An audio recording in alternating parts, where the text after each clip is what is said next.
Well, good day, folks, and welcome back to the Secret Solve. This is a program where I book The Secret by Byron Preiss, and I try to figure out what's going on in these image figures and what's going on with the text in the back of the book to see if I can come up with some reasonable ideas the authors were maybe trying to get at. In today's presentation, I am looking at the New York puzzle. That's image number 12, the last image in the book. And I'm going to present what I think to be some of the cues that are in the image and some of the things that we might want to be looking at in order to come up with the solution to this puzzle. So the first thing I need to do is pull up the image and give my overview of this. Okay, so we've got a figure somewhat floating in the air wearing I don't know, is this a bathrobe? Um, I don't know. But so he's in this hoop shaped structure, if you will. The bird is flying above. This could be just a bird like airmail. I remember back when I was a kid that this had kind of the indications of airmail, if you will. It looks to me like there's a carrot or a torpedo as part of the bird in the C56 area. That almost looks like a torpedo, or could be a carrot. I know in the back of the book they do mention carrots, and I have a solve, but I'm not going to. Today, my focus is on giving you a politically correct solve for this image, and that's what I'm going to attempt to do. And so you've got, the buildings in the background, you've got the onion domes, you've got the clock face. And I don't know if that's an Ishihara test or not, but it could be.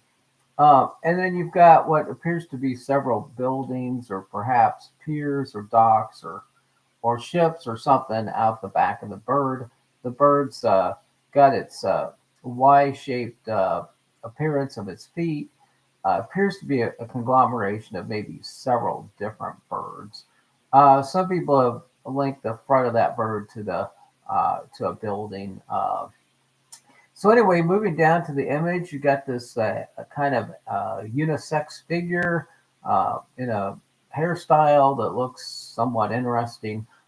Looking at the forehead and the nose, I actually have always seen the shape of a Navy boat anchor in there. Maybe it's just me. I've always seen a boat anchor in that area.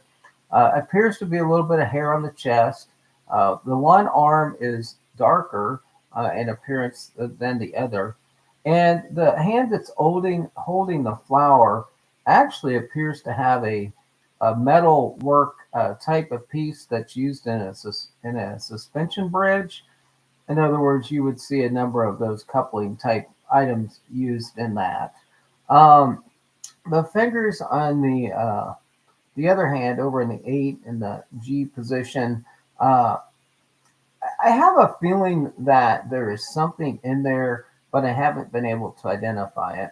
There appears to be a slipper or a boat in the, let's say, 7 uh, EFG area as part of the sleeve, and I can't make up my mind which that is. In the armpit, there appears to be a building, a dark in the darkness of that armpit in the 6-7 EF, and I think that might be the Empire State Building. It could be the Flatiron Building, but there appears to be a actual building in the dark recess of that particular area. We've got the belt. The belt has either a rabbit or a dog face in it. And a lot of people that like the Coney Island solve will say, "Hey, there's a rabbit in there." Yeah, I can see that. I can also see the possibility of there being a slipper there. The upward triangle part, uh, you know, could be a building or it could be like a tool. I don't know. There's a number of different possibilities. I don't know if that's a hot dog bun there in the folds next to the face. Like here we have hot dogs at Coney Island. I don't know. It could be Harvey. Harvey was a famous dog from that area. Maybe it's Roscoe or Bosco. I don't know. So over in the other armpit area, I think there's also a building in there with a triangular top to it. Um, and then you've got the further sleeve in which the hand comes out of like a tunnel. So, I don't know if they're trying to refer to some specific tunnel. The dress then continues down further. It's kind of soiled at the top, and then it gets brighter at the bottom. Okay, so for the longest time, I thought these little eye droplet water things were eyeballs, but now I actually think they might be torpedoes. Damn the torpedoes, full speed ahead, folks. Anyway, so I'm thinking those might be torpedoes now. There is some history of New York with torpedoes, so could be could be possible that that's what those are. So all of this is kind of over a floating water. Uh, looks like there might be a canal in there. I see that strange V-shaped structure. Uh, like three or four different places in here. It almost looks like there's a canoe boat or something in the bottom of this image that's beached on the shore. It looks like there's a wave. I mean, I don't know if we're supposed to see some three tunnels over there and a wave at the bottom. Um, I'm not sure exactly. I see a Lowenbrow figure actually over here on the side. Uh, Maybe that's a beaver. So I know that there was a story, movie put out on HBO called something about a beaver taking New York, and I watched it the other day just out of curiosity. And maybe that's a beaver. Maybe there's a beaver street involved. I don't know. It's got there's something over there with some lips on it. Looks like an eyeball in it. And I'm talking about the L&M area where the water is crashing. Um, okay, so that's some of my general observations. So let's say I don't know what all any of this means, and I'm going to work backwards in my solve. But I guess I'll just let it out at this. In that I think there's a one-to-one relationship between the images and the puzzles, and I actually think that this is in Madison Square Park. And I think it's in Madison Square Park based upon the monuments that are on pedestal bases in this particular park. And it's all, I also believe it's in this park based upon a lot of the information that's in the back of the book that nobody talks about. But just to kind of get started on this, I'll talk about the history of the Madison Square Park. So it's named for James Madison, the fourth president of the United States. He earned the title Father of the Constitution at the Continental Convention. He's noted for the Federalist Papers. He was the commander in chief during the War of 1812. Madison was the rector of University of Virginia. So the largest parcel of this land was first designated as a public property when Royal Governor Thomas Dongan revised the city charter in 1686. Since then, this area has been used for a variety of public purposes. Originally, it was a potter's field, and then it was home to the United States Army Arsenal in 1806. And a lot of people are trying to put this solve in an arsenal or in a battery.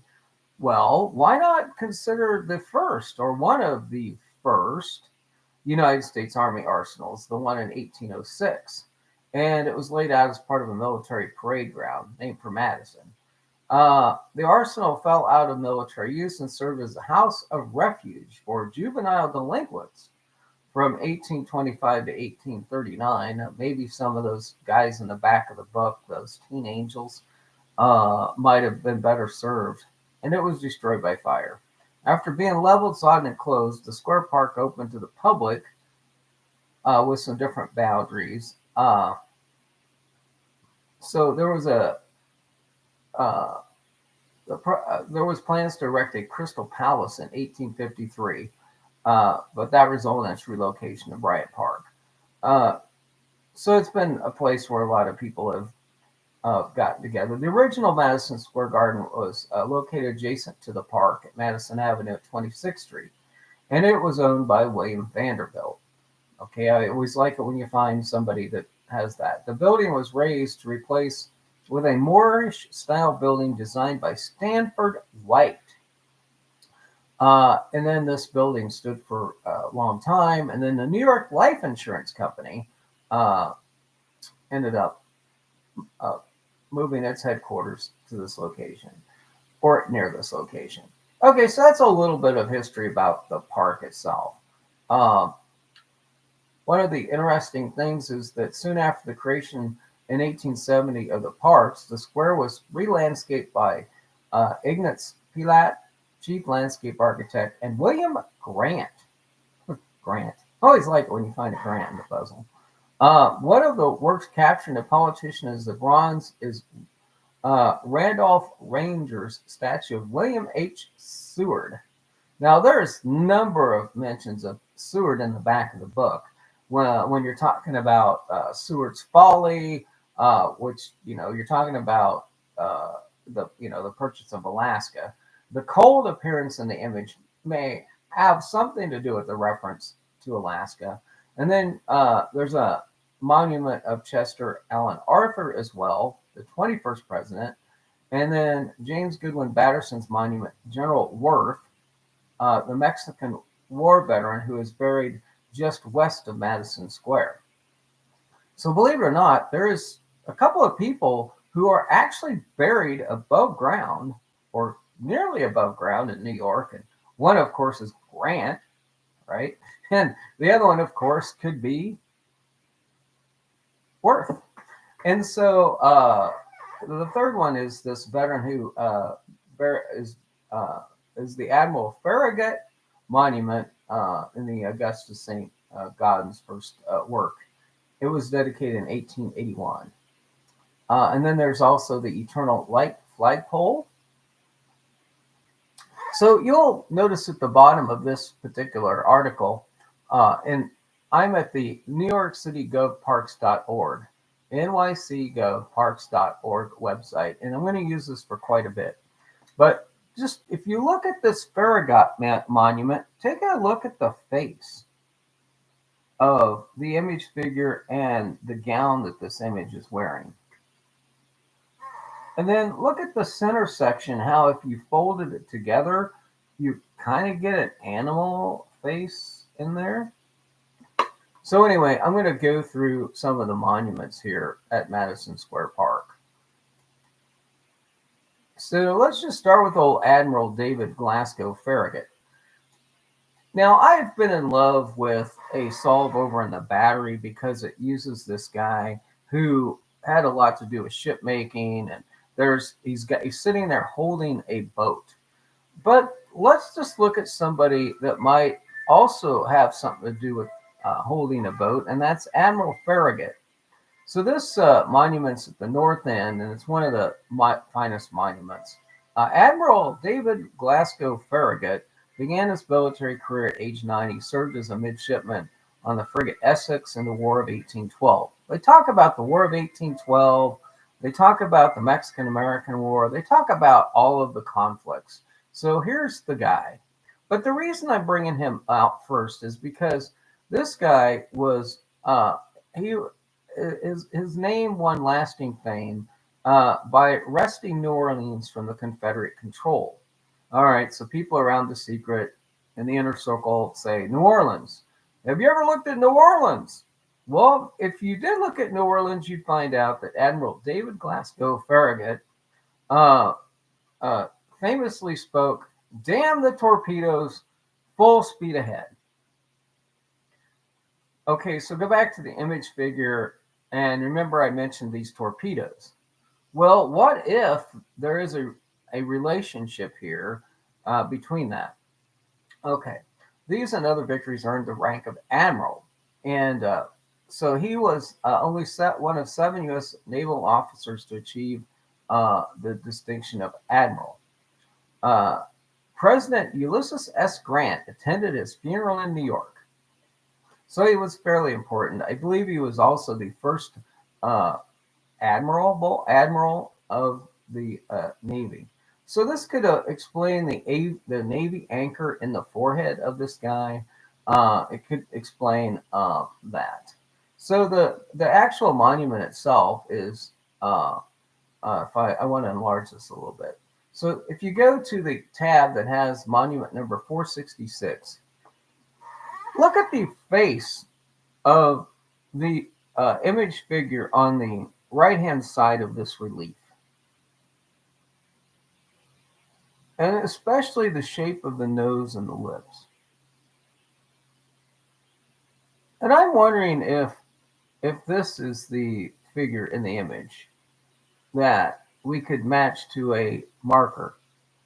And I'm looking also at some of these details of the monument itself. The one arm is extended out, very similarly positioned as the other one. I don't know. Maybe I'm stretching this a little bit, but I like the center part of this as being some, I don't know, like kind of the wave that's in that image. I don't know. I might be grasping at straws here, but uh, I kind of like. I mean, I like this idea of this particular image in this guy. And so the actual monument says that the memory of a daring and sagacious commander and gentle, great-souled man whose life from childhood was given to his country, but who served her supremely in war for the Union and preserved and honored that who came after. So anyway, he was born near Knoxville, Tennessee. I always like it when you can find a Knox. Uh, he was the first admiral of the United States of America. He died at Portsmouth, New Hampshire. I always like it when you can find a Portsmouth. Uh, and, you know, I also like it when you can find a Stanford White as an architect. Well, what else do we have going on in the park? Let's go back to the list of monuments from this page. And let's go look at the Eternal Light Flagstaff. So this is another monument that's in this park. This one was put out to honor the forces of Army and Navy who were received at this site following the armistice and the conclusion of World War I. So anyway, there was people received here. The massive ornament pedestal made of Milford pink granite is inscribed with dedicatory tributes. Okay, so the monument has been repaired. The Eternal Light was illuminated on Armistice Day 1911-23, and it was dedicated the following springs. The original wooden flagstaff, towering 125 feet tall, was said to be hewn from a century-old tree culled from the, quote, the virgin forests of Oregon and transported over the Rocky Mountains. The overall effect was described in the opening day program as expressing the desire of the donor that it should stand out by its simplicity. Oh, I always like simplicity. So anyway, this one says at the bottom of the base, to our heroes, 'tis the star-spangled banner. Oh, long may it wave o'er the land of the free and the home of the brave. And then it has Y. Presley's. Anyway, there's a saying. I don't know how to translate it. The North Face says, in memory of those who have made the supreme sacrifice for the triumph of the free peoples of the world. And it says it was erected for that reason. So if you look at this monument, it's just basically got an interesting design at the bottom. And it's got some pedestal steps up to it and a marble base. But it does have a light at the top of it. Okay, so there's that one. The other one, back to the list of monuments. There's also a Australian tree marker in this park. There's a standing figure of Chester Alan Arthur. There's the Freedom Tree marker, which talks about this the Vietnam War and this guy by the name of O'Connor that was held in captivity. And it says the Freedom Tree with the vision of universal freedom for all mankind. This tree is dedicated to C.W. Michael F. O'Connor and all prisoners of war that and missing in action. And this, if you read the history of this O'Connor, guy, he spent a long period of time in prison, in jail. And I think it's important to remember this aspect of prison because when you get to the alibi elf in the back of the book, you might understand why perhaps there is a monument in this park. And there's a story in the back of the book that talks about alibi elves. And I'm going to read that story later to make the connection for you. So back to the monument list. There's a James Madison tree marker, and there's the Madison Square Fountain. And this is the goody that we've all been waiting for. So the reason I truly believe Madison Square Park could possibly have a link to this puzzle is that, so it's a pretty benign little structure called the Madison Square Fountain. It's the center axis is at 24th Street. It's a north of J Granite. But it says in the inscription, this fountain originally stood on site of old post office begun in 1842 and completed January 7th of 1843. It was embellished 1847 and it was removed to Madison Square Park and rededicated on June 28th of 1867. So we have this little fountain. It's got, like these tunnels in it. It's got these kind of three tunnels, in it. And I wish I had a better picture of it. And it's, it's three-tiered. It's a very, very old fountain. And I don't know what the details are in the first level, but you've got like the three tunnels in the bottom of it. And it has an interesting looking appearance. If you will, because of its age and patina. But, as a fountain, I always like to find a fountain when I'm dealing with this particular puzzle. And I wish I could see the bottom of that base and some of those details a little bit better. But I point out that this fountain, to me, is the key. Because if you want to use the correct verse for this puzzle, one of the lines in the puzzle says 10 by 13 is your clue. And if 10 by 13 is your clue, and you can find a reference to a post office, and in the back of the book, you've got the Post Monster General, you've got the Nightmare, you've got a whole bunch of stuff that points to the possibility of a postal office connection. And since I haven't used that up in any of my other solve ideas, I'm going to use it for this one because I think it's the one it fits with. You've got Benjamin Franklin. Benjamin Franklin actually may have potentially used the first post office building in New York, which was at this old church. So the first original post office in New York was a church.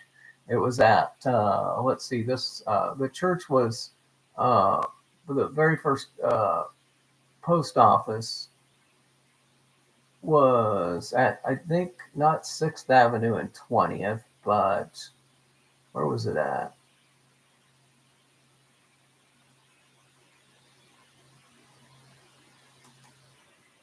So the lost 1880 City Hall post office is what I'm looking for. So as New York City rapidly grew, so did its postal needs. In 1845, the post office was working out of a defunct Middle Dutch church, a bleak structure already 200 years at that time. So in the 1880s, the main post office for New York was actually an old Middle Dutch church.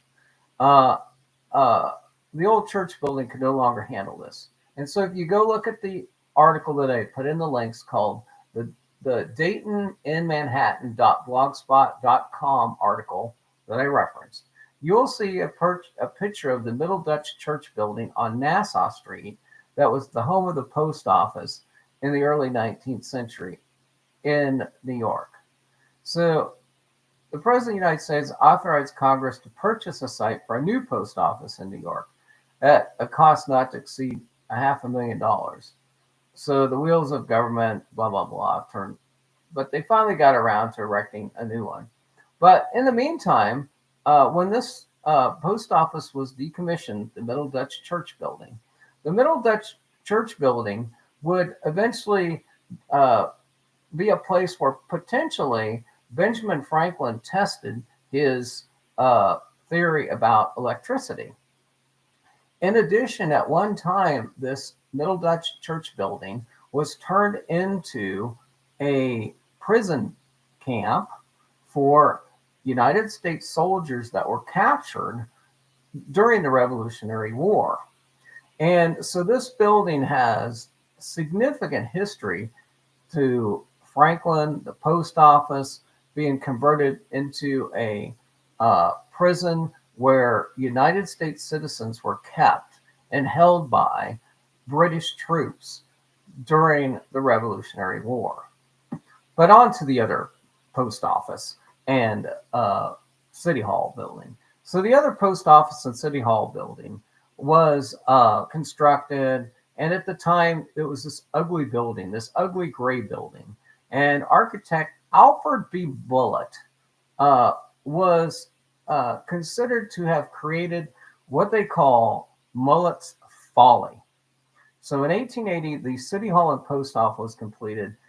It was on an oddly shaped triangular plot, similar to many of the buildings, like the Flatiron Building in New York, and Delmonico's restaurant in New York.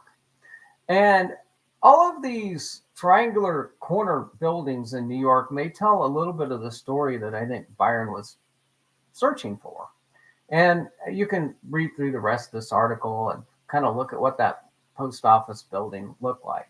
And so this ended, if you would go to the New York and look at the park that's adjacent to the current City Hall, this building used to stand at that little triangle. And I believe it to either to be involved in the story of how that statue got in front of the park for the garden.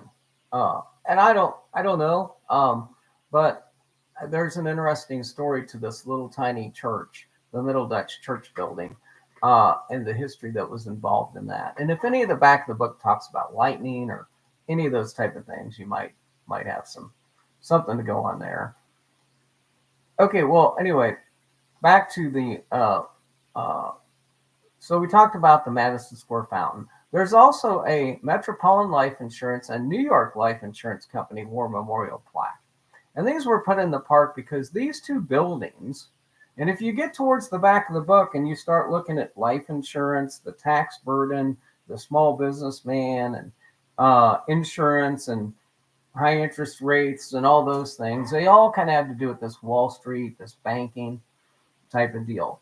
But the other statue is the Roscoe Conkling statue in Madison Square Park. And so who can name the vice president of the United States during the first term of Abraham Lincoln's administration? And go! Nobody can. Nobody knows who the vice president of the United States was during Abraham Lincoln's first term. But I do, because I read about the statue of Roscoe Conkling. So located at the southeast corner of Madison Square Park is a bronze full-standing statue of political figure Roscoe Conkling. And it is as by the distinguished artist John Quincy Adams Ward. Okay, I don't think he's important. Okay, so this guy was born in Albany, upstate New Yorker, Oneida County. He was a member of the House.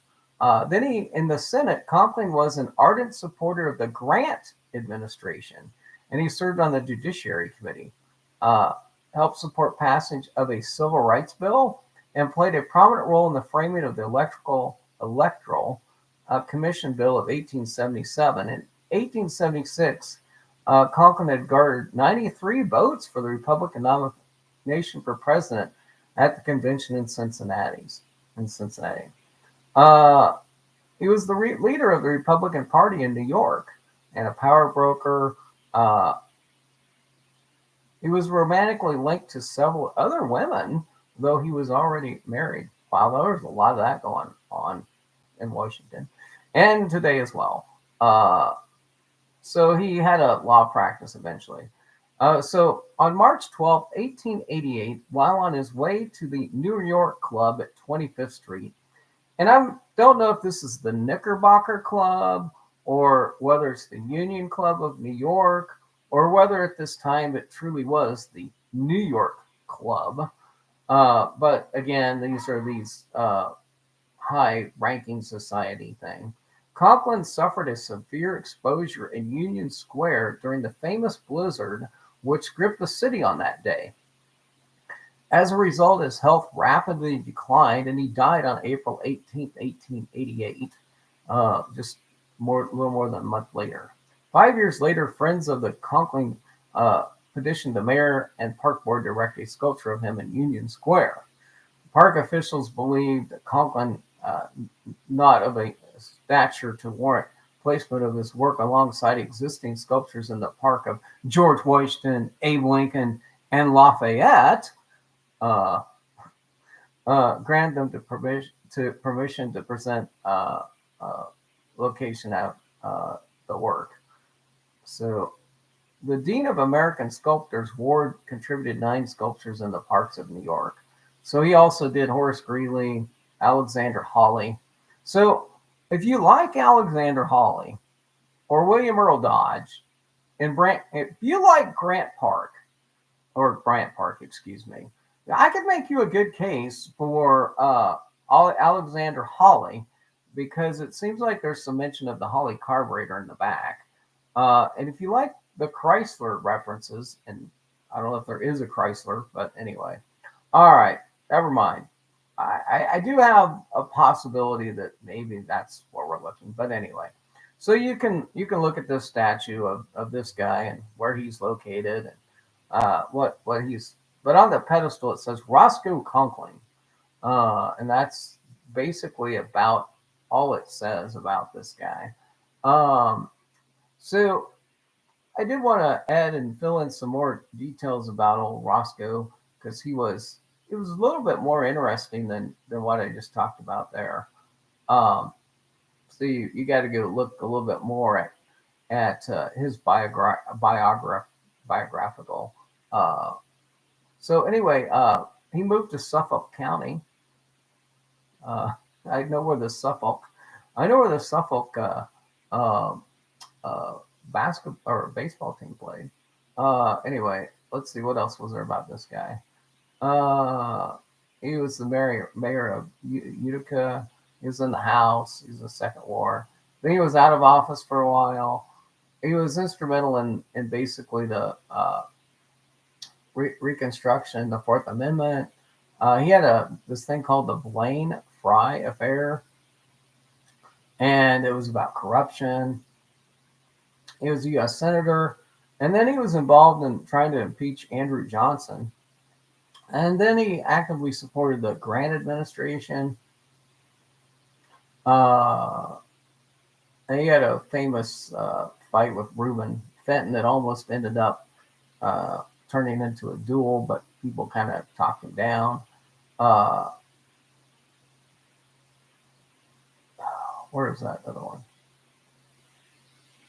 Okay. Well, anyway, monetary policy.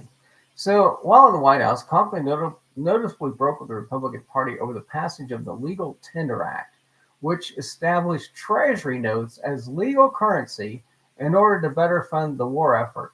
In this opposition, he was joined by his brother, Frederick Augustus Conklin. Both were hard money men, arguing that the only legal tender could be precious metals, gold and silver, and that the war could be won without extending the Union's line of credit.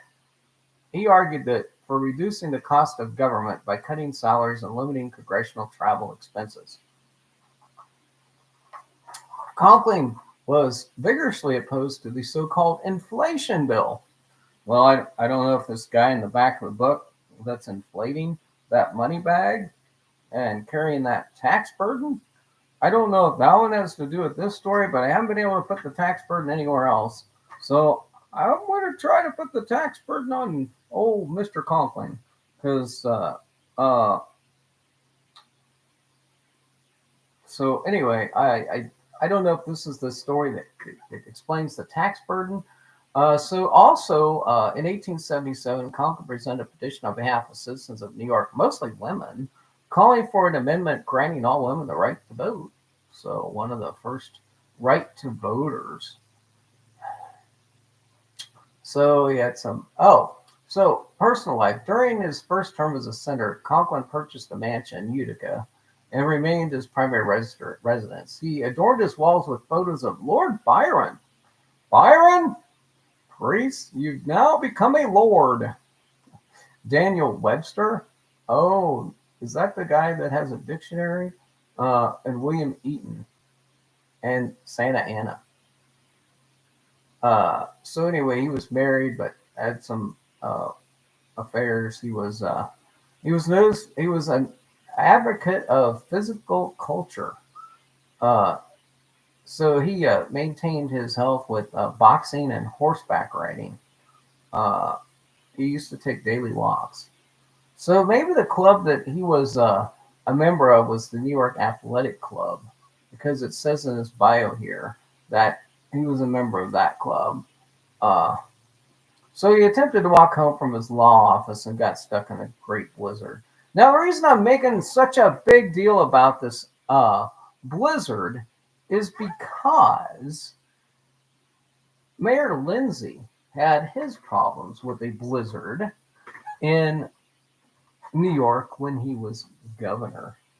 And I don't know if it's the appropriate time to talk about Mayor Lindsay, but let's talk about Mayor Lindsay if we can. So we're going to talk about John Lindsay. I'm going to try to make that transition from the guy in the snowstorm over to the guy who goofed a snowstorm. So John Belaint Lindsay, he's an American politician lawyer. During his political career, he was a congressman, mayor of New York City, and a candidate for U.S. president. This guy is like the doppelganger of Mr. Conklin, only later in the next century, because Conklin was considered for president. He was the mayor of Utica, and then he was in the United States Senate and House, the doppelganger. So he switched from Republican to Democrat in 1971 and launched a brief unsuccessful bid for the 72 Democratic presidential. So he basically could be, Mayor Lindsay could be the night mayor, and he could also be the left wing Trog and right wing other. Okay, so the other reason I like that right wing, left wing kind of thing is because of that relief of that statue that we first talked about of Farragut, and left, right, relief on a something in a park. Oh, anyway, so he was born in the West End Avenue in New York to George Nelson Lindsay and the former Florence Eleanor Billet, B-L-I-E-T. He was an English and Dutch descendant. His paternal grandfather migrated in the 1880s from the Isle of Wight, W-I-G-H-T, not right. His mother was a descendant of Dirk Jans Verliet, who settled the new Dutch settlement of New Netherlands around 1659. As son Henrik was born in what is now Livingston, New York. His father was a successful lawyer and investment banker. Okay, so if you like Dutch settlements, and you like somebody who descended from Dutch settlements, here you've got your guy. All right, so he married in New York. Lindsay met his future wife, Mary Ann Harrison, at the wedding of Nancy Walker Bush daughter of Connecticut's Senator Prescott Bush, and the sister of future President George Herbert Walker Bush, and aunt of George W. Bush and Jeb Bush. When was George Bush the first? Okay, so this guy is also a United States Navy and a gunnery officer. Anytime you can have somebody in a gunnery position, uh, he was also one of the founders of the Eisenhower Club. We've got Dwight Eisenhower in the back of the book. So, founding of the Eisenhower Club in 1951 certainly gets him some credit points for consideration. And uh, he represented Manhattan's Upper East Side, but also encompassed the Lower East Side and the Greenwich Village. So he's one of the village people. So as mayor, he has a couple of uh, big boo boos. Uh, so there's a picture of Lindsay speaking at City Hall, and it kind of looks to me like you could substitute him in front of that bench and put him in front of that piano, and he could easily be the night mayor. But anyway, the nightmare that he had was that in 1968, there was a 3-day Broadway strike and a 9-day sanitation strike. Ooh, the foul sewer ogres. Oh Lord, the foul sewer ogres are going to be a problem. So mounds of garbage caught fire and strong winds blew the filth through the streets. Uh,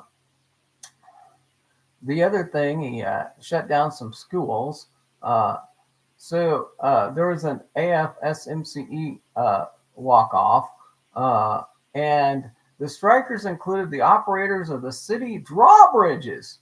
Okay, look at a drawbridge, then look at your Chicago image, and you look at the crane and what the crane's lifting up, and then you look at my solve that had to do with Milwaukee, and you having to go over a drawbridge and the arm that binds over the path, the slender path, right? So I don't know. In the end, it all just kind of comes together. The one thing is that uh, following the assassination of Martin Luther King Jr., Lindsay traveled directly into Harlem, and he told the black residents that he regretted King's death and was working against poverty. He is credited with averting riots in the city with his direct response, even as other major cities burned. Uh, so anyway, there's a story of putting that back. But back to the blizzard. Why does all this snow occur in this image? Because on February 10th, 1969, New York was pummeled with 15 inches of snow. On the first day alone, 14 people died and 68 were injured. Within a day, the mayor was criticized for giving favored treatment to Manhattan at the expense of other boroughs. Charges were made that the city workers solicited a bribe to clean the streets in Queens. Over a week later, streets in eastern Queens still remain unplowed by the city, enraging the borough's residents. So maybe this is why there's the Meadowlands. I think that's in the Queens, right? I don't know. Story in the back of the paper. I don't know. So this blizzard was dubbed the Lindsay snowstorm, prompted the political crisis, became legendary. Okay, so anyway, there's that. He had the hard hat riots. There's in the back of the book. There's the picture of these guys in hard hats running. There's a train going off a bridge, and there's a picture of these guys in hard hats all running. On May 8th of 1970, near the intersection of Wall Street and Broad Street, and at New York City Hall, a riot started when about 200 construction workers mobilized by the New York AFL-CIO attacked about 1,000 high school and college students and others protesting the Kent State shootings. Okay, well, the Kent State shootings were about, it's racism and anyway, the Vietnam War, etc. Some attorneys, bankers, and investment analysts from nearby Wall Street investment firms tried to protect many of the students, but they themselves were attacked. With some onlookers reported that the police stood by and did nothing.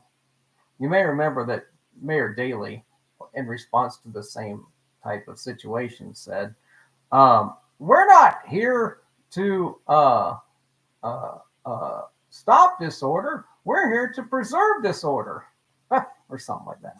The following day, Lindsay was severely criticized by the police, or he criticized the police for their lack of action.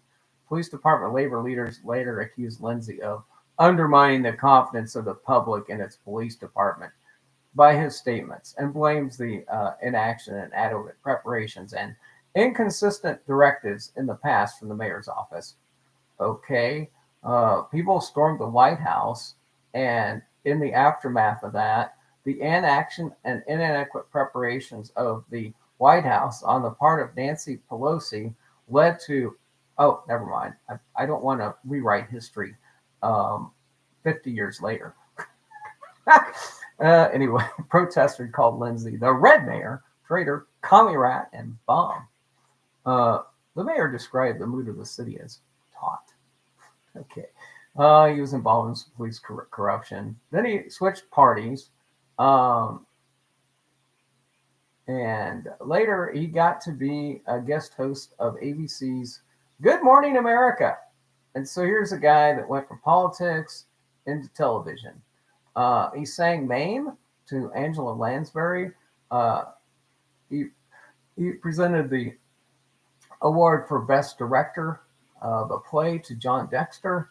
And he also tried his hand at acting, appearing in Otto Premiger's Rosebud. Everything's coming up roses. Did you notice the solve idea is right next to the rose area of that? So there's anyway. All right, so that's Mayor Lindsay. But I want to get back to somebody else that I think is even more important to my solve at the park. Okay, so you can see my whole idea centers around City Hall. Mayor Lindsay is sitting, he's the L that sits at City Hall. And you could either put a solve idea together based upon the old courthouse building, or not, post office, the old City Hall and post office building, and the park that's adjacent to that, based upon this information from the back of the book. But I'm going to go back to my other location because I want to look at the monument of William Jenkins Worth.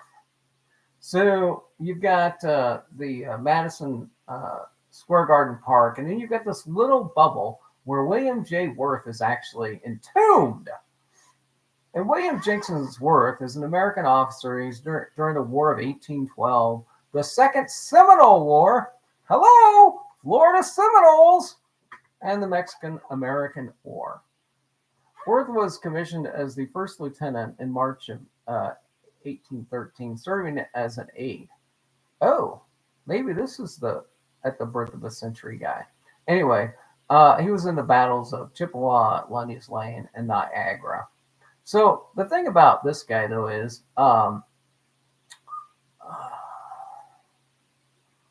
he has some West Point stuff, but his involvement was in the Mexican-American War. But I want you to go to the Wikipedia page on William J. Worth and look at the monument on Worth Square. And if you click on that image and enlarge it, look at how you have a shield and a bunch of stuff coming out of it. It almost looks like the image that has the armor on it and then the belly that's exploding at the bottom. But I want you to take a little bit of time and get an up close look at the two cannons. So you've seen the woolly bully sitting on the cannons, right? And he's got a mustache. And he looks like a Cuban guy with a mustache. He's sitting on some cannons. And there's a picture of that in the back of the book. Okay, so let's just look at this Worth Monument and learn a little bit about our buddy here. So, all right, in the back of the book, they show this Mexican-American border picture. And, you know, I've never been able to really put this picture in the back of the book of the U.S.-Mexico Border Guard Station. I'm finally coming to the conclusion, based upon the number of stars and bars and the configuration of the number of stars on the flag, that flagpole and this guy is the Star Spangled Banner sticking on top of the image on. I'm now realizing that this is the runner-up Perard drawing for New York City. And the reason this is the runner-up drawing for New York City is because it has the flag. So remember back on the image that I talked about of the monument, the one that basically had the flag on it? It's the Star Spangled Banner is mentioned in the relief at the bottom of it. And so I'm now realizing that the Perard drawing right here is the runner-up image for New York because it has the police station, the jail, the U.S.-Mexico border station, the War of 1812. It has the flag in it of the United States. It has the juggler. It has the Sorcerer's Apprentice, which, by the way, is just the oldest fine dining establishment in the United States, which we will talk about. We are not going to leave that one out. We are not going to leave that one out. But anyway, let's just finish up Mr. Worth first. So Worth, he was an original member of the Aztec Club of 1840, and he was an honorary member of the New York Society of Cincinnati. Okay, post-war service.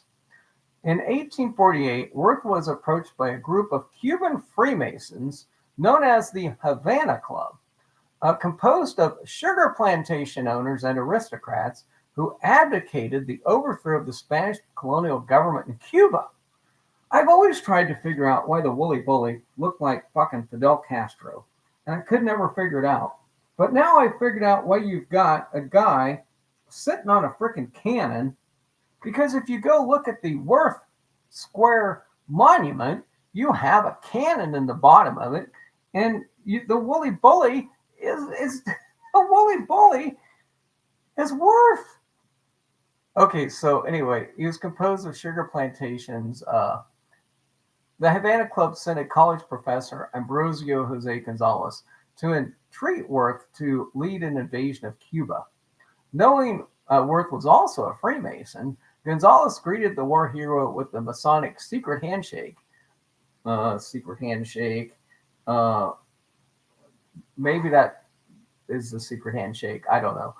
Knowing Worth, anyway, Gonzalez greeted him with a secret handshake and subsequently offered him $3 million to lead an invasion force of 5,000 American veterans of the Mexican-American War against the Spanish in Cuba. Worth accepted the offer, but before the plot could be concluded, he was transferred by the War Department to Texas. And then they named the whole city after him down there. But anyway, so Worth's remains were deposited, or they were unburied for 4 years. So a committee was established to design a suitable monument for General Worth. And eventually they chose this location.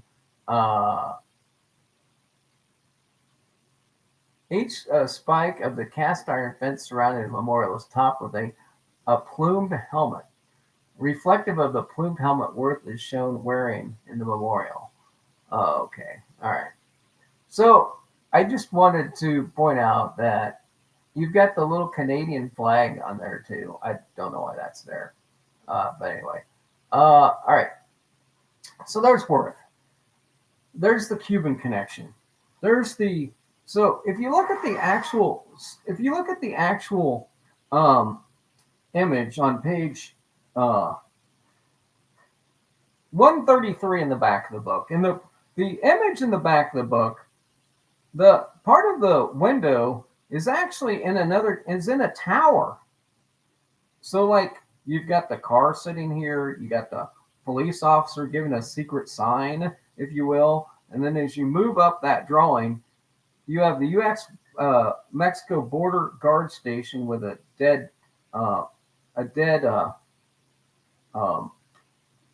head on it. Look carefully at that pillar in the Perard image. Look carefully at that pillar and compare it to the monument in Worth Square. And when you look at one of the sides of this, you have uh, a bison uh, like there is in this. But look at the shape of the Worth Monument, and then look at the shape of this monument. Now let's go back to the image figure and see if the shape of that Worth Monument, what I thought initially was the Empire State Building or perhaps some other building, let's see if it's actually the shape of the Worth Monument. Okay, I'm not going to do that this time. But anyway, there's the swords there, etc. Okay, so adjacent to this monument, across the street, is the flag monument with the Star Spangled Banner inscription on it. And let's look at the information that I gave you about that post office and church a little while back.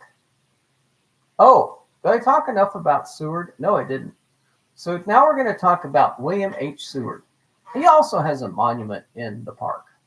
Okay, so he was the United States Secretary of State and served as governor of New York and as a United States senator. He was a determined opponent of the spread of slavery in the years leading up to the Civil War. He was a prominent figure in the Republican Party. And he also negotiated the treaty to purchase the Alaska Territory. And for years, and while I was in high school, they spoke about this as Seward's Folly, the purchasing of Alaska. Who would buy that frozen tundra? I don't know. The guy that's floating above the frozen tundra in the image for New York. Maybe he's the guy that bought it. Seward was born in 1801 in the village of Florida. I always love it when I find a Florida. Oh, it was the village of Florida in Orange County. And I'm not so sure we don't have Florida wrong. I'm starting to think that maybe the Florida puzzle is actually about Orlando. Honestly, I can take the back of the book. I can show you some people, and they are definitely related to a solve in Orlando. Disney being the first. But anyway, so he was an anti-Mason. Who could be anti-Masonry? Masonry is a big thing. You know, Shriners, Masons, Optimists, all these clubs. Anyway, so he was an anti-abortionist. In the 1860 presidential election, he was regarded as the leading candidate for the Republican nomination. Oh, so maybe I might have had my history wrong. Is this the guy that was actually the running mate of is this the guy that was actually the vice president? So in 1824, Seward was journeying with his wife to Niagara Falls. Well, gee, have you ever looked at the water? Have you ever looked at the water in this image and compared it to Niagara Falls? Well, I did. So I'm wondering if that water in that image is really Niagara Falls, and it relates back to the fact that Seward was journeying with his wife to Niagara Falls. One of the wheels of his carriage was damaged while they passed through Rochester. Among those who came to their aid was a local newspaper publisher, Thurlow Weed. Seward and Weed would become closer in the years already, as they found they shared a belief that government policy should promote infrastructure improvement, such as roads and canals. Oh, Jesus. In the bottom of this image, do you see a canal? Weed, deemed by some to be the one of the earliest political bosses, would become a major ally. Despite the benefits of Seward's career from Weed's support, perception that Seward was too much controlled by Weed became a factor, and he was defeated for the Republican nomination for president in 1860 because of this relationship. Oh, Weed. Maybe we should go look in Colorado. Okay, so anyway, he's a senator. He was the governor of New York. But I like the Niagara Falls. I mean, is that really Niagara Falls in that water in the bottom? And does that really have to do with canals? And uh, could we actually really be talking about this park that has all of these different aspects in it of these people that have their statues in the park and the Star Spangled Banner sign? Uh, all right, so second term, Seward's got a lot. Uh, so he was uh, Seward on his March 1860 cartoon. Seward serves mild beer in his February 1860 address to position himself as the moderate after the irrepressible conflict speech. So he must have gave some uh, things. So here's some interesting information. Seward returned to Washington in 1860 to find controversy that some Southerners blamed him for his rhetoric, which they believed had inspired none other than John Brown to try to start a slave insurrection. Brown was captured and executed, nevertheless. Uh, and John Brown leads into Bleeding Kansas. Uh, you can read more about that guy. But I just wanted to mention that. We have Horace Greeley. So maybe, hold on.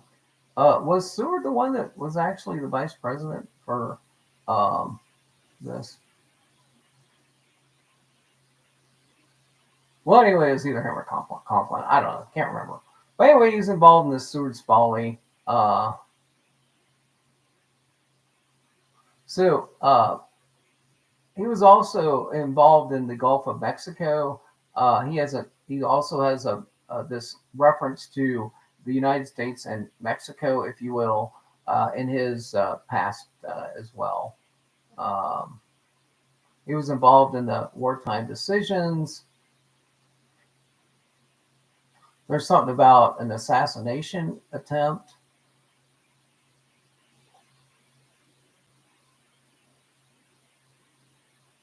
Was he part of the assassination attempt? I don't know. Johnson administration. Mexico. Mexico was the strife torn in the early 1860s, as it as often has been in the 50 years since its independence. There had been 36 changes of government and 73 presidents, and a refusal to pay foreign debts. France, Spain, and Great Britain joined together to intervene in 1861 on the pretext of protecting their nationals and secure repayment of debt. Well, here's that tax burden. Spain and British soon withdrew, but France remained. Seward realized that a challenge to France at this point might provoke its invention of the Confederate state, so he stayed out. In 1864, French Emperor Napoleon III set Archduke Maximilian of Austria on the Mexican throne. So the Archduke Maximilian is now on the Mexican throne with the support of the French military.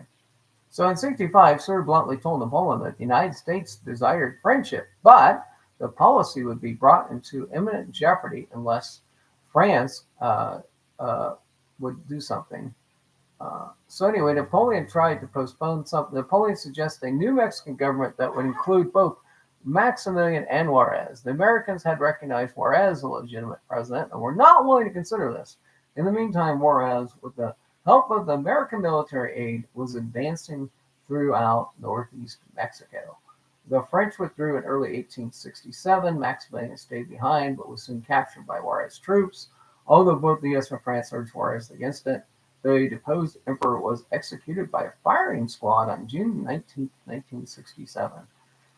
Oh, so maybe we do have some connection to Mexico. So tying in the Worth statue, tying in the Seward relationship, looking at the back of the book, I think I'm making my case. Territorial expansion to Alaska, Seward's Folly, again. So there's the statue of Seward in the park here. He's seated on a pedestal William Seward here. He's sitting on a pedestal. He's got some books under his chair, and I don't know, that one little flap is kind of reminiscent on his jacket is kind of reminiscent to a flap that I saw though. But anyway, on with the show. All right, now I'm going to just kind of go through some of this stuff. So I mentioned the Saucer's Apprentice possibilities. So let me talk about another triangular shaped building other than the Flatiron building. So in 1837, at the beginning of New York City's evolution as the financial center of the world, the genesis of what would become a world-renowned culinary institution, Delmonico's Restaurant, was set. A small shop selling classically prepared pastries, fine coffee, and chocolate, bonbon, wines, and liquors, as well as Havana cigars. I love it when you can get Cuba in here, by the Delmonico brothers. Its success led them to purchase a triangular plot of land at the intersection of Beaver. Oh my God! How did you guys from National Lampoon work Beaver into your story in the back of the book? Because we had the beaver that came down in New York, right, in that Disco Beaver movie. So it was at Beaver William and South William, where in 1837 they opened the first fine dining restaurant in the country. Well, talk about Saucer's apprentices. Talk about somebody that can juggle a cup of water on top of their head while holding up an American flag in an image. Let's just give a round of applause to the Saucer's Apprentice. And not only that, while we're at it, let's clap our hands and give a round of thanks to the Maitre Demon, who first appears in the book, The Maitre Demon. The very first Maitre Demon, perhaps, was at this very spot, Delmonico's. The Flatiron building, originally the Fuller building, is a triangular 22-story tall building. Okay, you guys can research this. The thing about it is, it was originally the Fuller building, and the Fullers are an interesting group of people because the Salm-Har-Piona. Okay, so there's the Salm-Har-Piona building that is adjacent to this. So there's your silently playing. Okay, and we're not gonna have too much more fun with this because I'm running rather long. So the media outlets reported that the Newhouse family was planning to sell Eno's Flatiron for about $2 million to Cumberland Realty Company, investment partnership created by Harry S. Black, CEO. The Fuller Company was the first true general contractor that dealt with all aspects of building construction except for design, and they specialized in erecting skyscrapers. So the birth of the skyscraper comes back to the Fuller Company, comes back to Henry S. Black, and it comes back to this Flatiron building. Of note, after World War I, the 106th Infantry Regiment passed through the Victory Arch in Madison Square with the Flatiron building in the background. So there's a picture of Madison Square.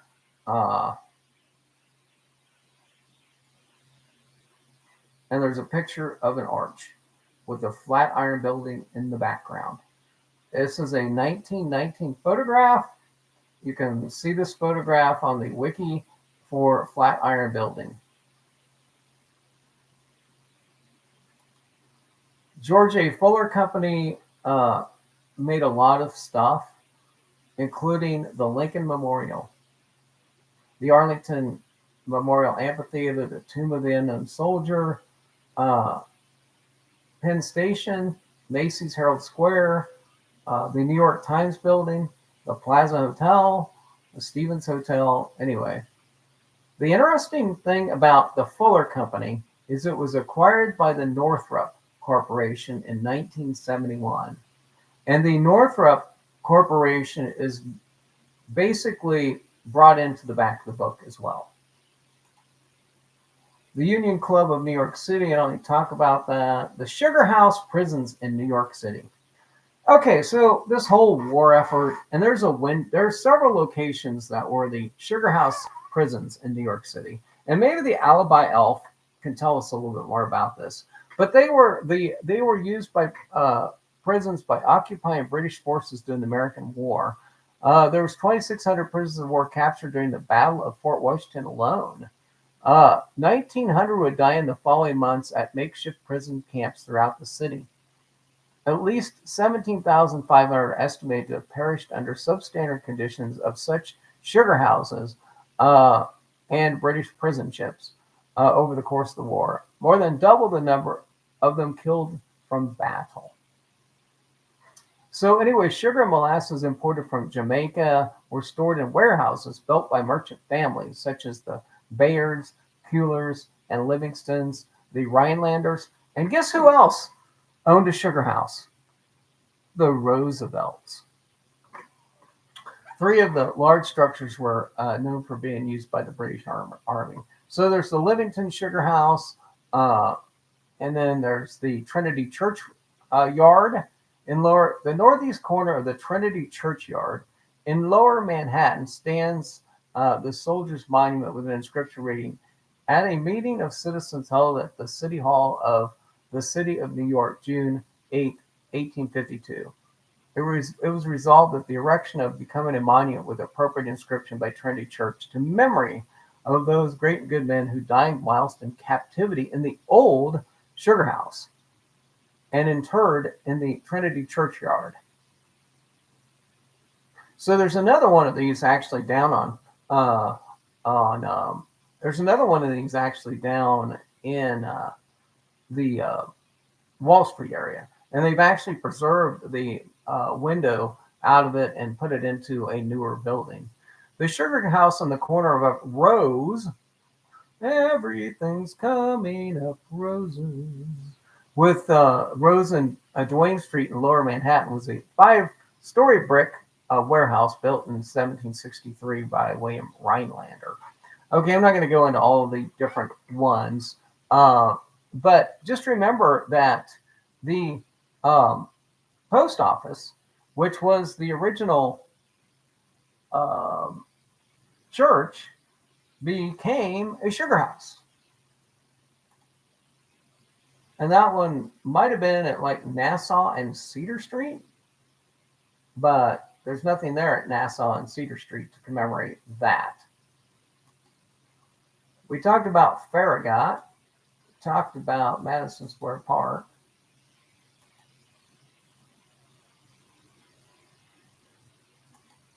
Talked about that guy, talked about Farragut, talked about William Worth, Roscoe.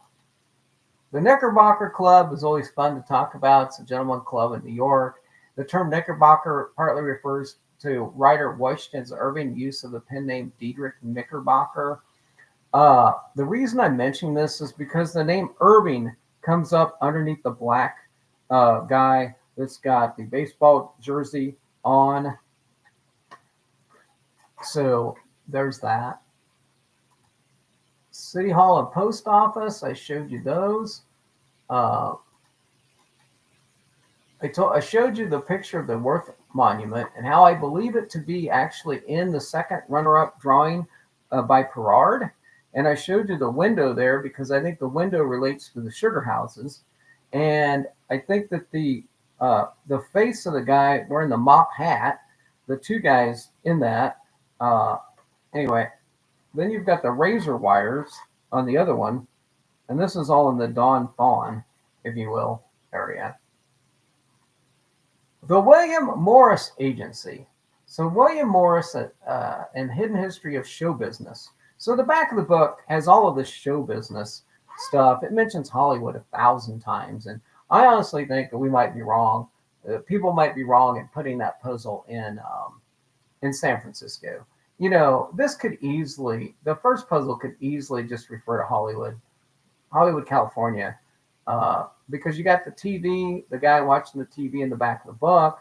I believe you've got, I think you have in the back of the book Lucille Ball, Desilu. The Cuban that would be involved there is if you would use in image number 11 Lucille Ball, and transition from Lucille Ball and her Cuban husband to the woolly bully and the Cuban and Spanish influences of Fort Worth to move from puzzle 11 to puzzle 12, you can easily bridge the gap between sections of the back of the book. Well, anyway, the William Morris Agency opened a booking office at 14th Street. And I'm just going to mention that because their current offices seem to still be in this general area. Okay, the Empire State Building is a 102-story Art Deco skyscraper in Midtown. Okay, so we're moving a little bit further away from, let's say, my solve area, but we're not that far away. And we're just the other direction where you probably could see this building and the Flatiron Building if you worked on it. So the building was Art Deco.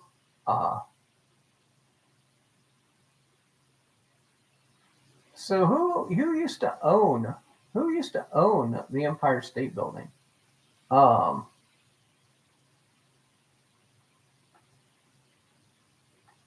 There's somebody in the back of the book that's mentioned that owned the spire above the 102nd floor. The final stage of the building was the installation of a hollow mast, steel shaft fitted with elevators and utilities above the 86th floor. At the top would be a conical roof and a 102nd floor docking station. Inside, the elevators would ascend 167 feet from the 86th floor ticket office to a 33-foot wide waiting room.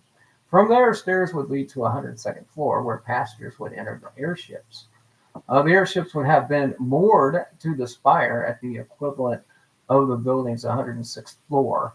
I see in some of these images basically a Hindenburg or a Goodyear blimp. But I mention this because on page 193, if you were actually at the very top of the Empire State Building, where the corporate giant is indeed standing, that's exactly what you would see on top of the spire in the corporate giants on page 193. Okay. So John Jacob Astor was the previous owner of this site.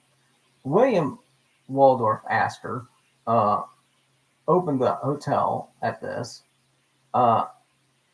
George Bolt, the hotel lease and purchased by Thomas Coleman DuPont. Okay, DuPont. Where have we seen DuPont before? Oh, well, could it be the guy that invented Tupperware was working at DuPont when he came up with this magical idea to form plastic into bowls and have Brownie Weiss go out and sell them? Maybe.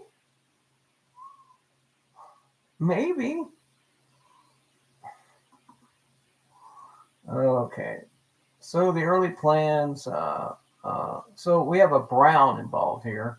Not the Brown that got killed because he caused a ruckus in Kansas, but a different one. Anyway, I always like it when you can find a Homer Brown. So William Lamb of the architect was contracted to create the design.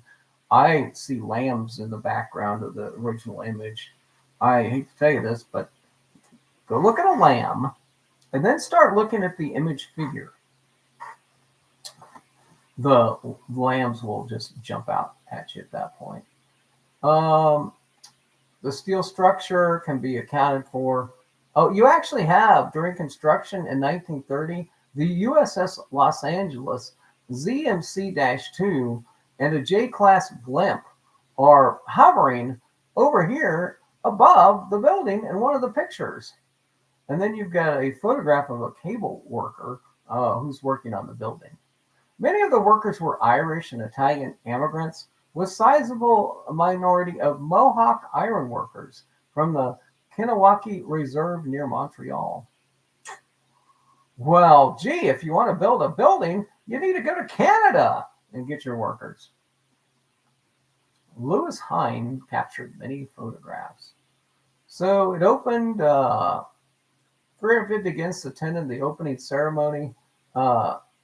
Jimmy Walker was there, not Jimmy Walker, the guy who was on TV, but another Jimmy Walker, Franklin Roosevelt, and Al Smith. Al Smith, anyway, I guess he was the governor probably at the time.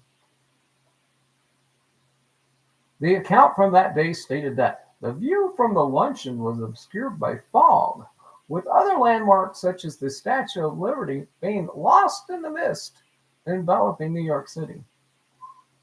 The building officially opened the next day. They advertised the observatories.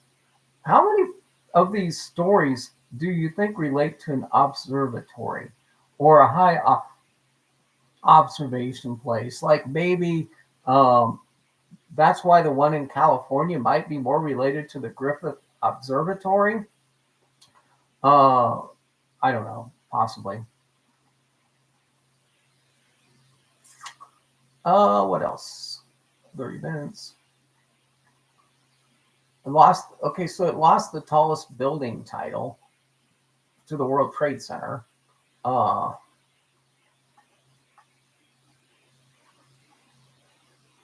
In 1945, a plane crashed into the building. Oh, now, wow, that becomes a little more disturbing. So in the back of the book, in the Corporate Giants, on page 193, you've got an airplane flying with a net, and it's headed towards the building, and it's a biplane. Let's see what kind of plane that was. A B-25, what's a B-25 look like? Oh, by the way, in the Unreal Real Estate Brokers in the back of the book, if you look closely in the background of that, and I think the Unreal Real Estate Brokers, it's just a knock on Leona Helmsley. So look up Leona Helmsley, get yourself acquainted. But look at the building on the top of the head of the lady on page 205 with the teacup with a cat in it. Don't know did she leave all of her money to a cat? Did Leona Helmsley leave all her money to her? Well, I gotta look up Leona Helmsley right now. Hold on a second. I found new research material. Leona Helmsley cat.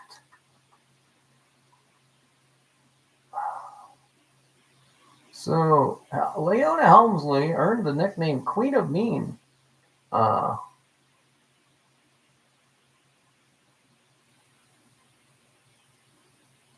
So see, Leona Helmsley, the reason this image works is because Leona Helmsley was a hotel heiress, and I just as normal. I hate when I do research. As normal, Byron predicts the future because in the future, New York hotel heiress dies in 2007 and leaves the bulk of her estate to her dog. And if you look at the image of New York, many people see a dog in that image.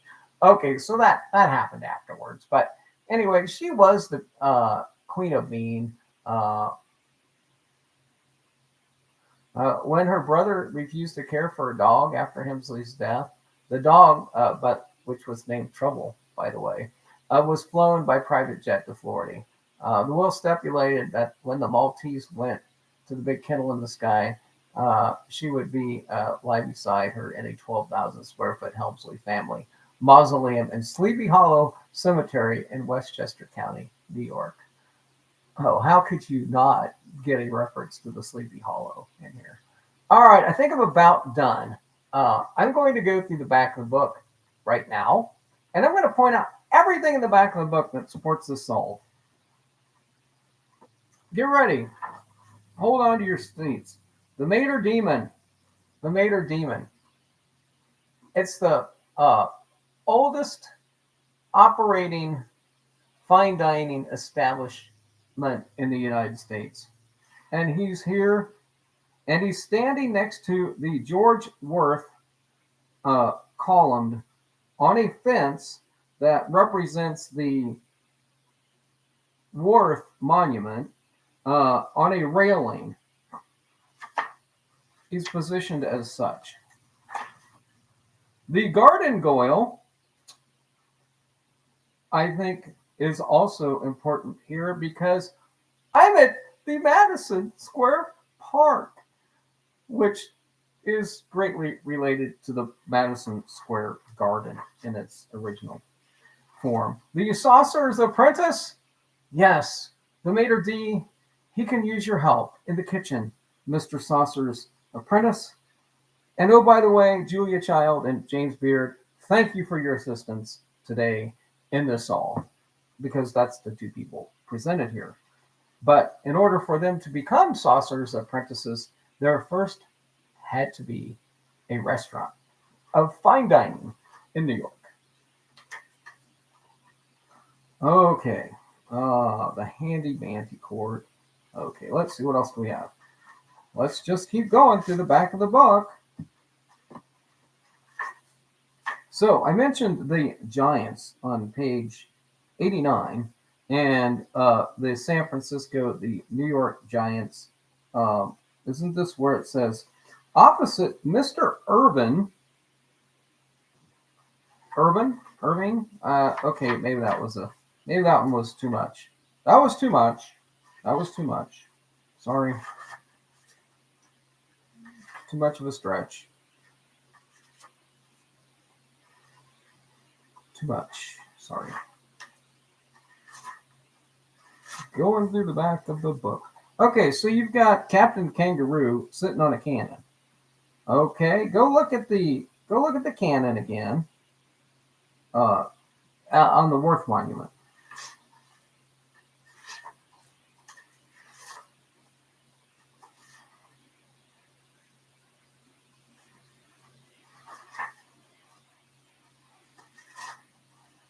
So you have the Meadowlands, and you have the Damon Runyon and the Meadowlands story. Insofar as you can relate Andrew Dice Clay to this story, and you could relate the fact that the sports club that the guy that died, Conkling, was going to a sports club, maybe.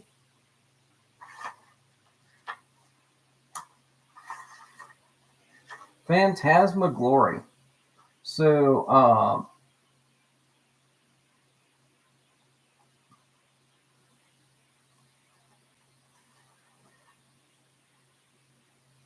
it mentions Richard Wagner, an egomaniacal perfect example of fame addiction, wrote an opera about them. I'm just pointing out what I was mentioning myself for San Francisco that included Richard Wagner and Davern, that he is actually mentioned in the back of the book. But I get off track here slightly. But I mention this because possibly Randolph Hearst. It bothers me I can't explain the boy sleeping in the bed better. The alibi elf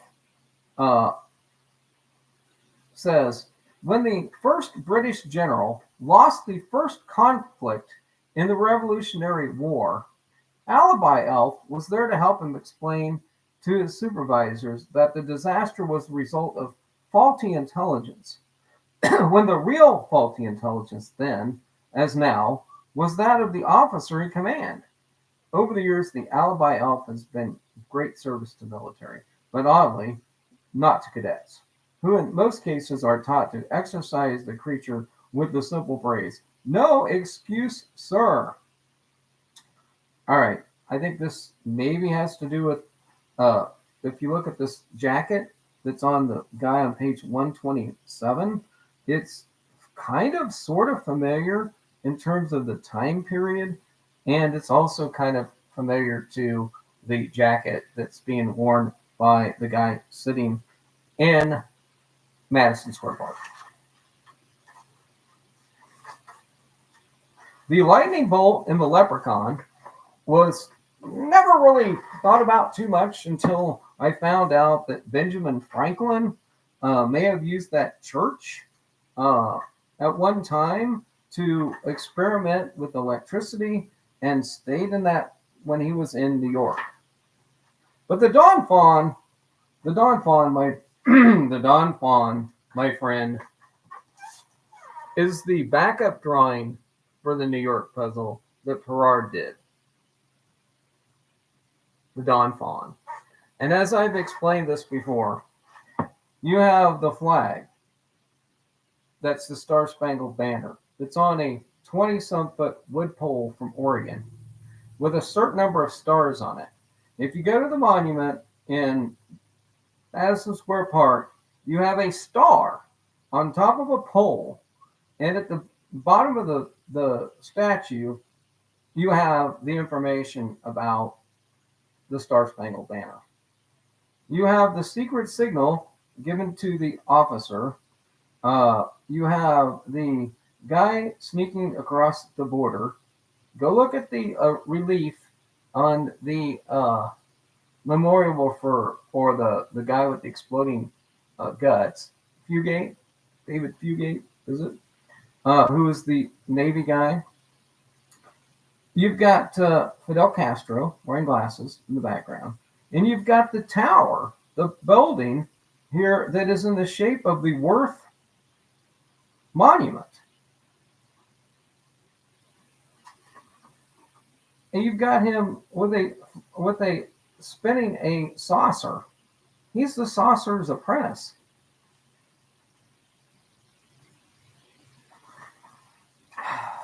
Okay. I talked about a guy by the name of Tupper who invented Tupperware while he was working at DuPont. The left wing simp and the right wing trog. Maybe this is just 139. It's talking about Mayor Lindsay. He got lured over to the left. Maybe he was going to be a right. Remember that Lindsay was referred to as a red? Well, there's the mention of the red cap in here.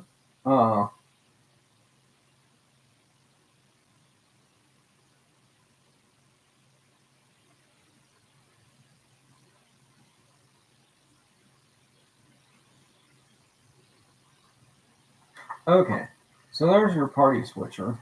And the party switcher is basically in front of a Capitol building, and then he's on these steps. But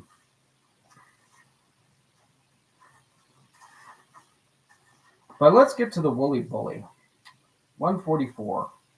So we've got this guy that looks like Fidel Castro, and he's sitting on a statue. And you've got him sitting on a statue, and some people have identified this first cannon that he's sitting on as being in, I don't know, Bath Beach area, whatever, Verrazano Bridge Park. But just go look at the Worth statue for a second. And it says, the loudly, proudly nationalistic sprite is usually encamped down at the American Legion Hall.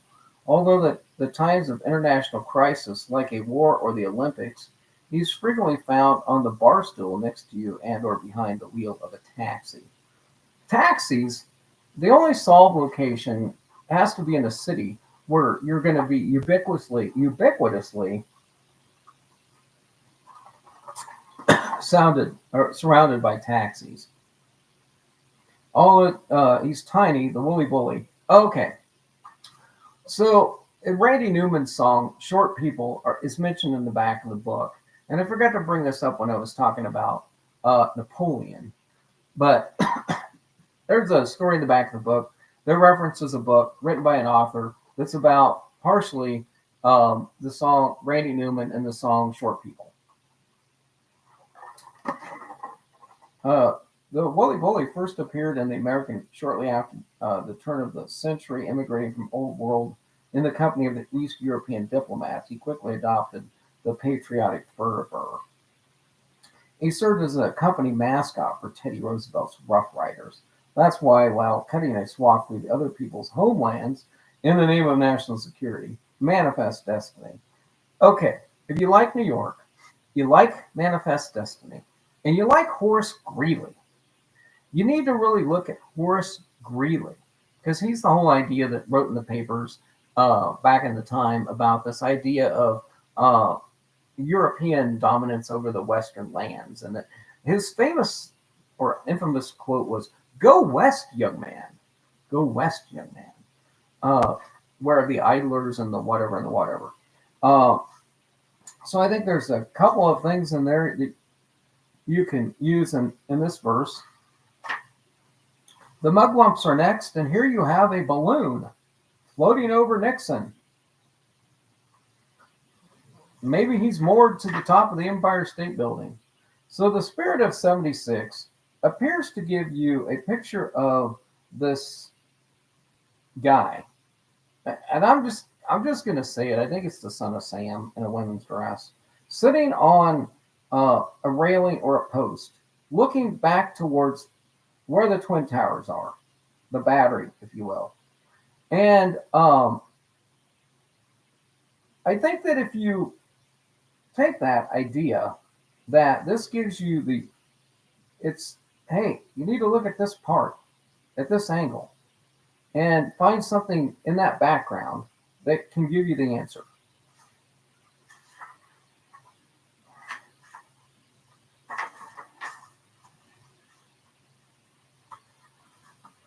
The nightmare. I think the nightmare is honestly Mayor Lindsay.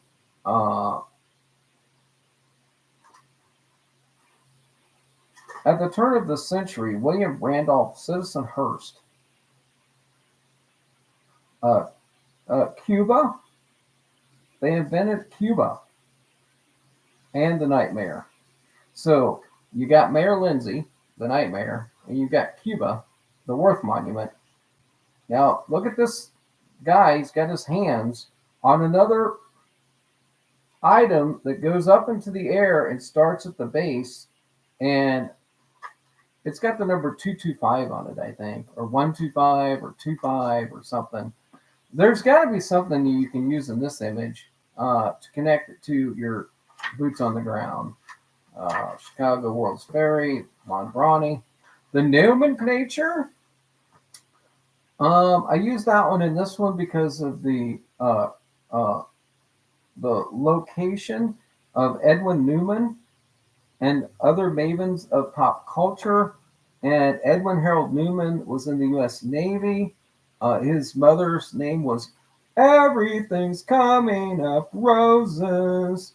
His mother's name was Rose. His father's name was Myron. He wrote for the Chicago News, and he graduated from the University of Madison in Wisconsin. Why do we just mention random people like Edwin Newman? William Saphir is a Syracuse dropout. He was an Army correspondent, and he was involved in the kitchen debate. Where in the country would you have the most kitchen debates over time, based upon how long they've been open continuously? Delmonico's. I wonder if old Byron Preiss ever went to Delmonico's and ordered the porterhouse. All right. So the Post Monster General. The Post Monster General. Again, the Post Monster General, the first postmaster was Ben Franklin. I think we're talking about the post office. I know that 10 by 13 is the clue. I mean, 10 by 13 is the shape of an envelope. So, when a pizza store owner in California receives a personal note of condolences from Isadora Duncan, or an Alaskan congressman opens a letter from Confederate general demanding a stay of execution for John Wilkes Booth. Okay, John Wilkes Booth, Seward, Lincoln, time period correct. Alaska, Seward, Folly, time period correct. The Postmaster General has been on his self-appointed rounds, as is he who expedites the delivery of bulky, colorful offers from Publishers Clearinghouse.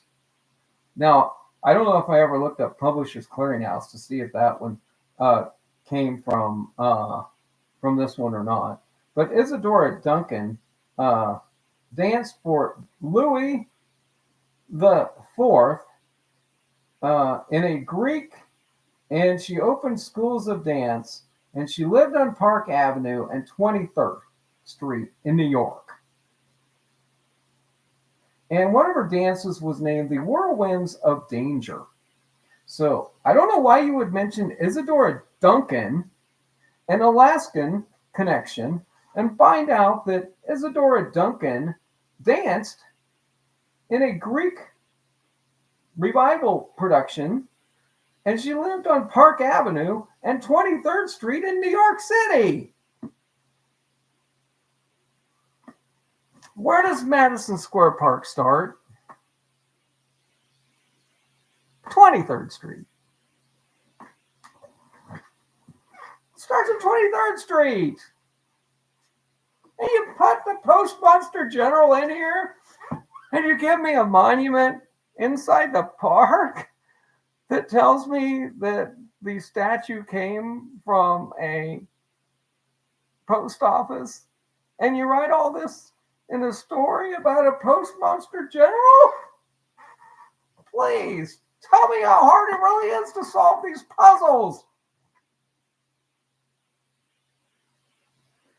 Okay, I'm not going to continue with that, but it looks like the crab in the next page on, what are we on, 187?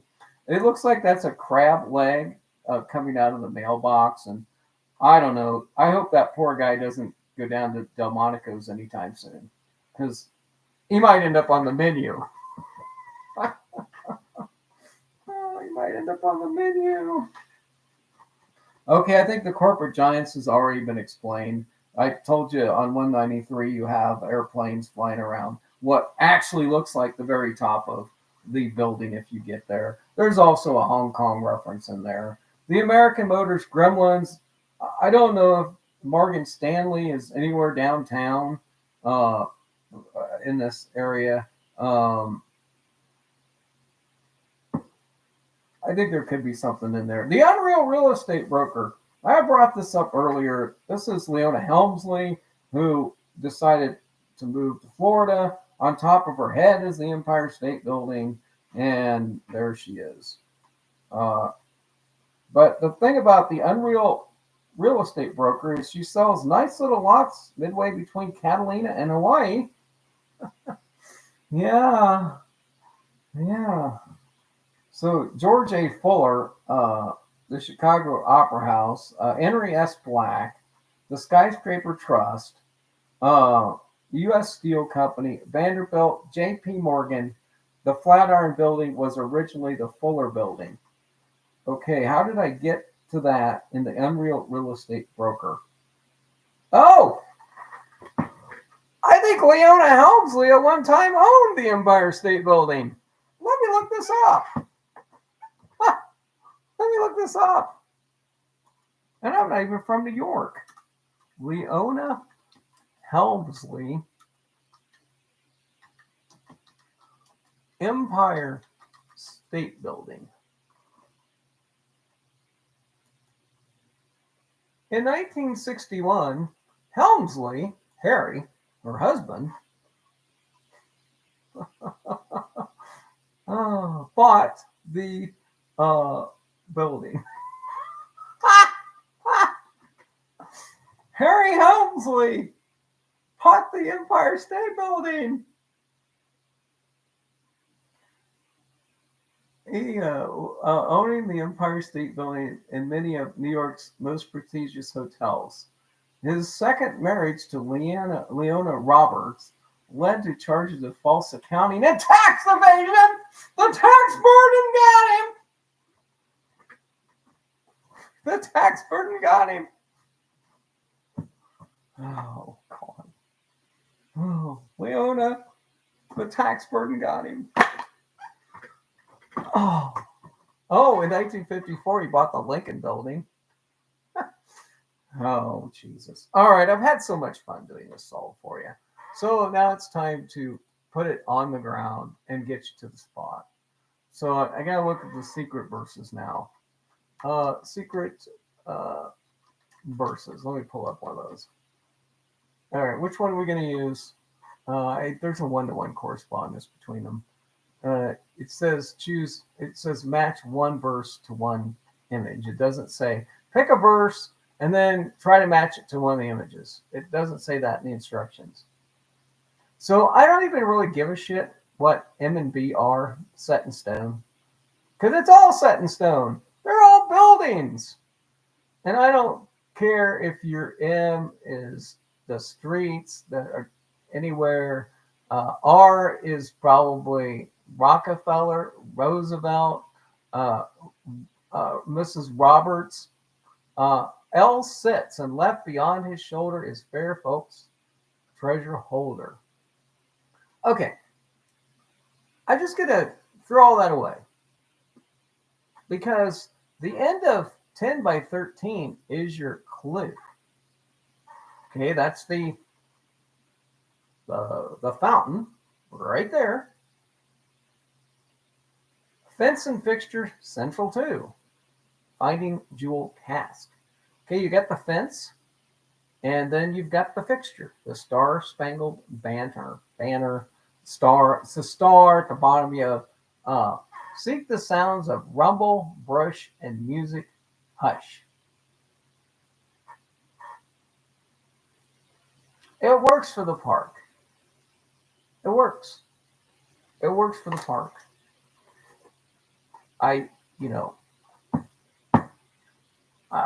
It's the hush.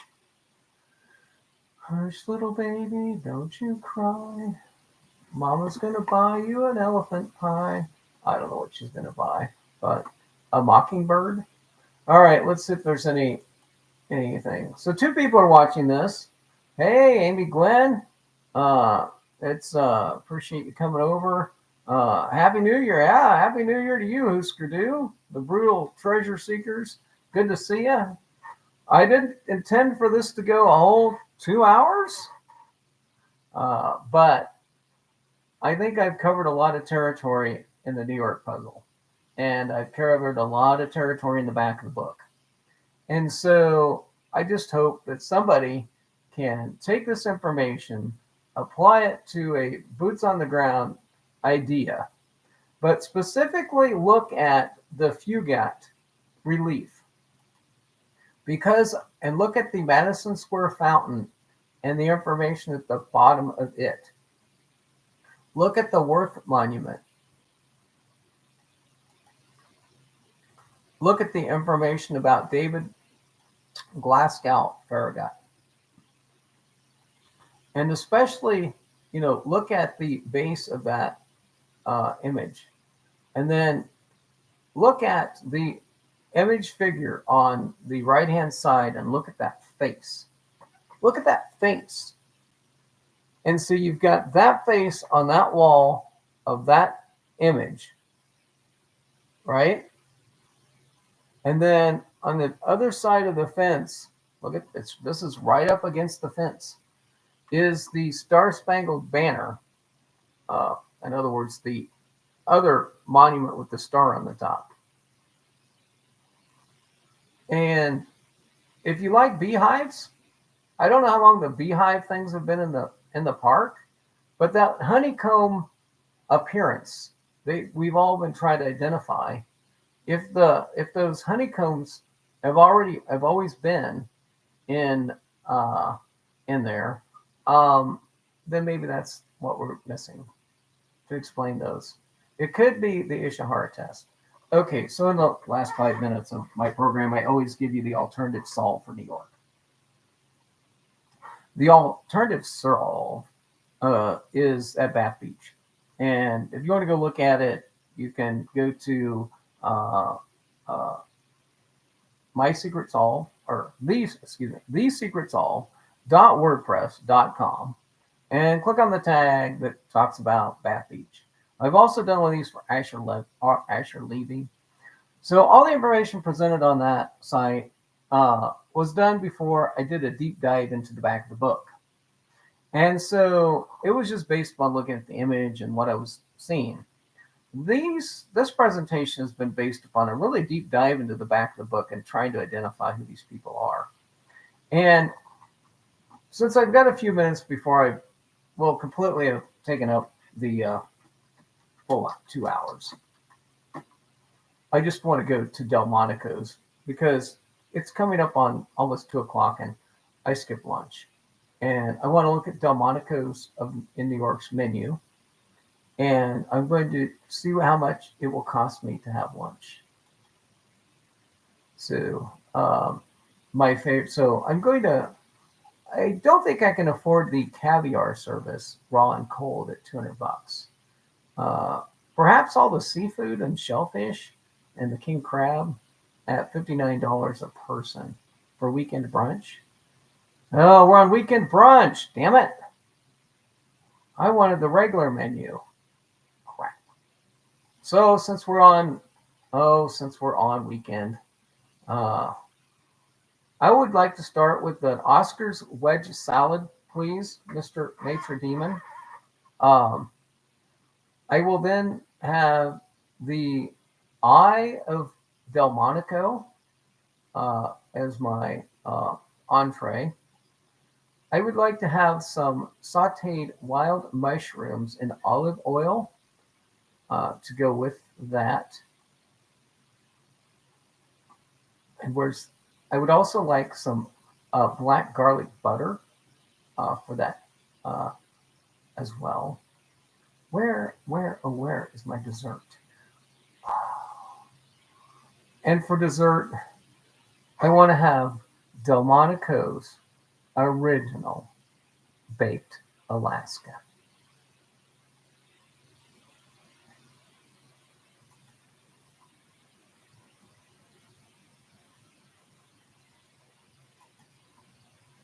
And finally, I'd like to top that off with a nice Patron Blanco Cochi Rosa Campari pomegranate and lime burlesque Rosalita, because everything's coming up roses. Thanks so much for sticking with me on this nearly 2-hour presentation of The Secret Solve.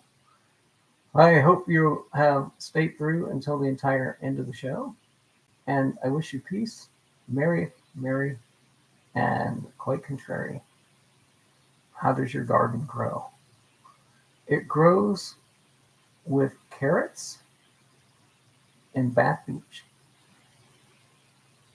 lit by lamplight. All right, good night.